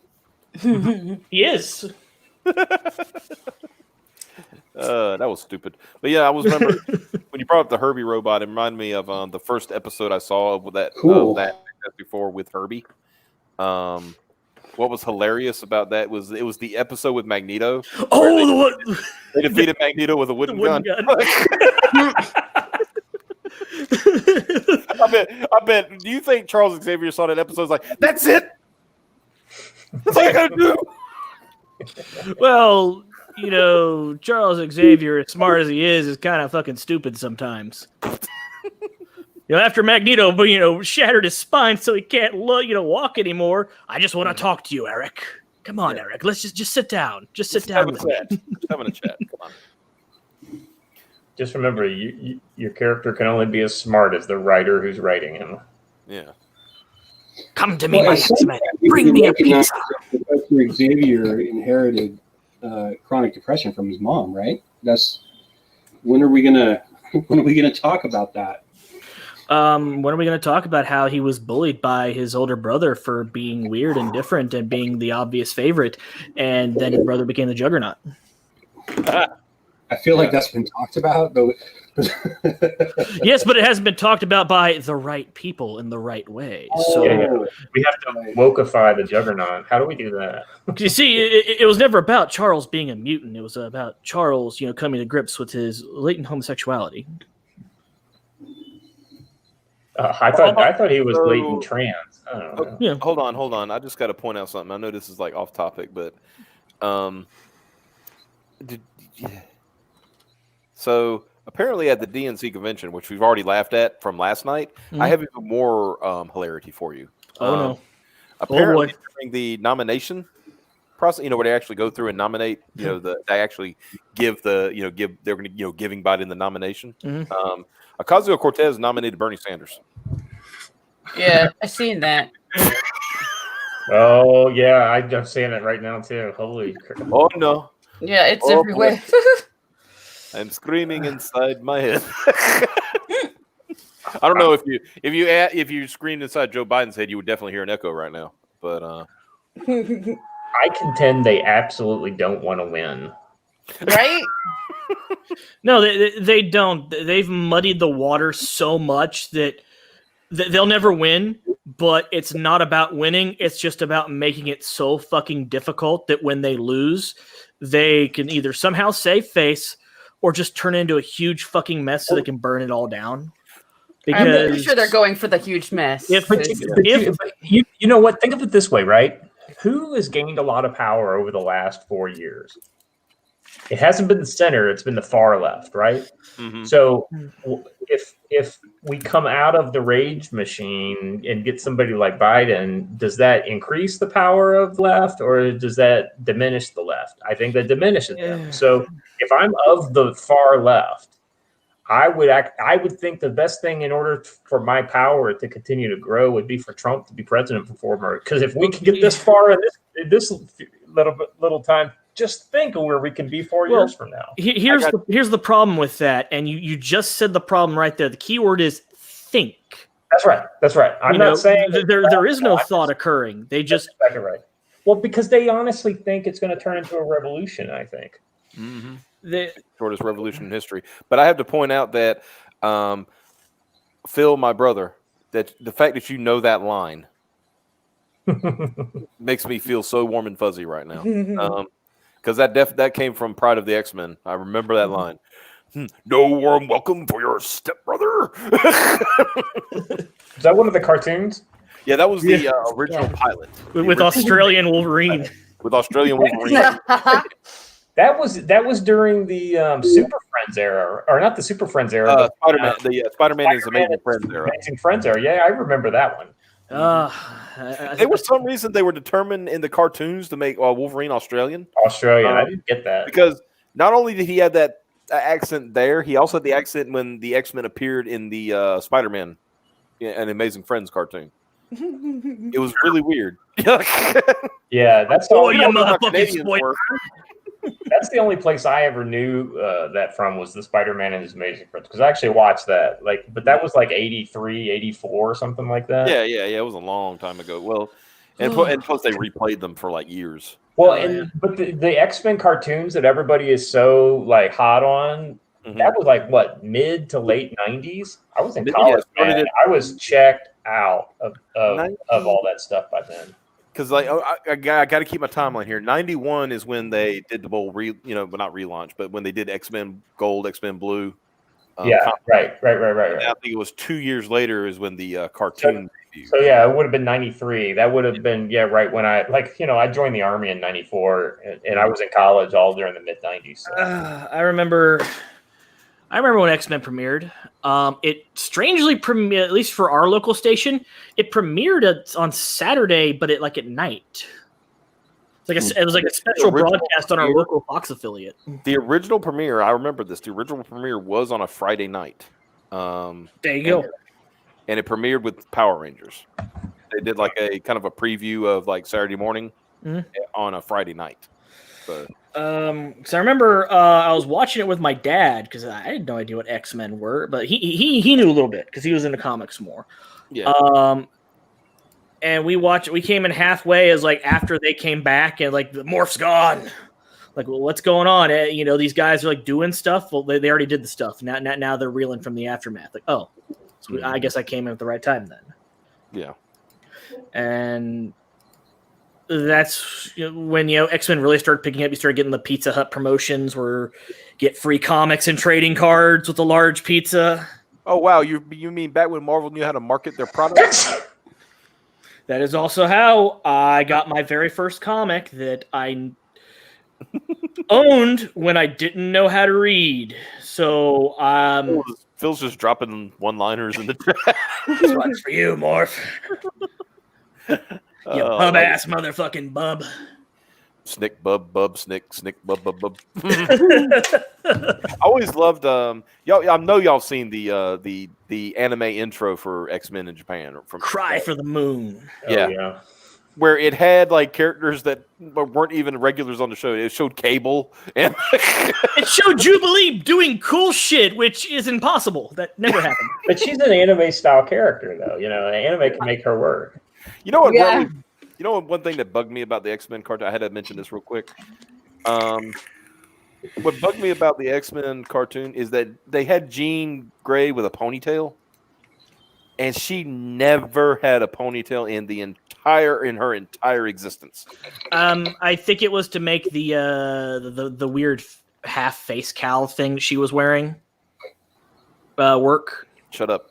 I don't care what you think. Because it's wrong. Because it's actually, didn't she have, as a member of X Factor, didn't she have a? No, not even then. She had a yellow. When she first started, she had a red and yellow outfit. When she was an X Factor, but she still had her flowing red hair. Remember, she had the upside down blue pentagon on her forehead that lights up, so you know her power's working. Yeah, right. Well, Charles don't need that. He just screams a lot. Too much. Wait a second. When she was an original X-Men, didn't she have a kind of a full skull cowl with a? You mean when she was Marvel Girl? Yeah, when she was Marvel Girl, yeah. But even then, she like her hair flared out in the back, and it wasn't a ponytail. I think that might have just been to make it easier to draw on the. So why did Rogue and Storm have their full head of hair? Well, so this is the one I'm referring to. Hold on, I'll share. Because people like Rogue and Storm, and by this time Jean Grey had been dead twice and brought back. Nobody cared. I like Jean Grey, so y'all can go fuck yourselves. Yes, I also like Jean Grey, and then she died, and then they reanimated her corpse, and then she died again, and they reanimated her corpse again. I don't know what the thing walking around calling itself Jean Grey is exactly. Yeah, you see how she's got the skull cap on, but her hair's still flared out in the back. Well, but I think it's just a kind of those redhead chicks got that thick hair. It's just a big ponytail. So, but yeah, I think you're right. I think it's just kind of open. Mm-hmm. Yeah, you think that imagine what this would actually do to her hair. Right, just Piper. What would that do to a woman's hair? I was getting ready to say the exact same thing. She'd be bald. Wake up, Piper. Way better version right here. Yeah. You think it would just flatten her hair out so much she would be bald eventually? Well, it would if you're moving around in that. It'll rub your head technically. You'll start damaging and losing your hair. I'm scrolling slowly because I'm sure some sort of. I like that pose right there. This one? Yeah. No, wait. Next to it. That. Wait. What is? No. I'm just sure that some cosplay porn thing's going to pop up if I scroll too fast. Yeah. That's enough. Let's not. Look, right here we go. Look at that. Tempt fate. Yeah. Let's not push our luck anymore. Yeah. Anyway, let's go back and put him back up. So yeah, this is probably time to close out here. So like I said, this is Sidekick Island looks like going to be fantastic. What was the goal that I saw on there? Because like I said, my eyes were so bad, I thought it said 100,000. I'm like, can't be right. No, it's only 13K. Okay. I was like, well, I mean, we would like it to be 100,000. Obviously, that would be tremendous, but let's keep it realistic to start with. Yeah, exactly. Yeah. We see 13K to make the basic 48-page graphic novel. Mm-hmm. And then soon you'll have a nice little trailer you can run around with this and everything. So yeah, absolutely. And at the end of the week, as long as my voiceover guy doesn't bail on me. Yeah. With Clint's new video that he showed today, Von Klaus did all the voice on that. I'm thinking about hitting Von Klaus up and see if we can get the friends and family discount. I mean, ask him. I'm just using a couple guys on Fiverr, so it's not like I have a relationship going on with them. I was just going for the price point for the level of quality that they can do. It's amazing what you can get people to do for money on Fiverr. Between Fiverr and Alibaba, I'm willing to bet you can pay for anything on the planet. Anything on the planet. And it'll be like dropped off at my door in a week. Yeah. At least you're not going to get people like. I was going to say. Sorry, what was that? At least you're not trying to traffic anybody through Wayfair. That's true. No, there's no particular reason why this recliner is $50,000. Anyway, named after a missing child. Nothing at all. No reason. That's so funny. Oh my god, I forgot all about that. But yeah, so did everybody. That's part of the problem. Any idea on when you're going to launch, or are we still kind of? So don't hold me to it, but it's looking like the 25th ish. So we have it next week on Tuesday. Yeah, Tuesdays are always the best day to go, and we're. Oh, really? I remember somebody saying, "Let's launch on Thursday." Scott. Thursdays are good too. Just not Fridays. Tuesdays aren't available. I'm just screwing with you. I'm the one that said launch on a Thursday, bro. No, particularly you said launch on. Yeah, you did say launch on before payday. That was your. I said launch on a Thursday. I learned that from some peeps. Well, so the idea is payday or Tuesday. Question here, real quick. If we can't make next Tuesday happen, the 25th. What do you guys think about Tuesday the 1st, like basically 4 days before Labor Day? What do you guys think about that? I would probably not go up against a holiday. Because all that money went to barbecues because it's okay. It's the barbecue one of the barbecue holidays of the year. Yeah, of course. So I mean, so Labor Day is the 5th, 6th, and 7th. That Monday will be off, Yeah. and then the Tuesday, the 8th, would be the next Tuesday. It makes even less sense to me to do it the day after everyone's back to work. I would say like a week before or the week after. Yeah. So So yeah, 25th or the week I after. think the 25th. We just need to get our shit together in order to be able to go on the 25th. Yeah, get your shit together. Yeah. Yeah, it's totally cool. It's just that campaign video is going to haunt me. Right? Oh man, So Piper, I was gonna say it's gonna feel great not have to worry about a campaign launch with it. Let them worry about it. Yep. I knew there was a reason we had to tell Piper about Peregrine. Somebody had to run our. Oh man, that was a fun 48 hours before the thing. We were just like, okay, we got it, we got it, good. Okay, good. And then we went to launch. Why wanted to launch? Yep, there was still the holy shit. Are you finished with the trailer yet? Yeah, Oh, crap, the trailer. That was my favorite thing. Like we had to Optimus was completely dropped off the video and we had to carry the thing, and you launched the trailer at the very end of the video. That was yeah, it worked. And then we had Caleb make a better one that didn't suck. Yeah. Hey man, that's what you call working under pressure, man. You got the job done. That's all that matters.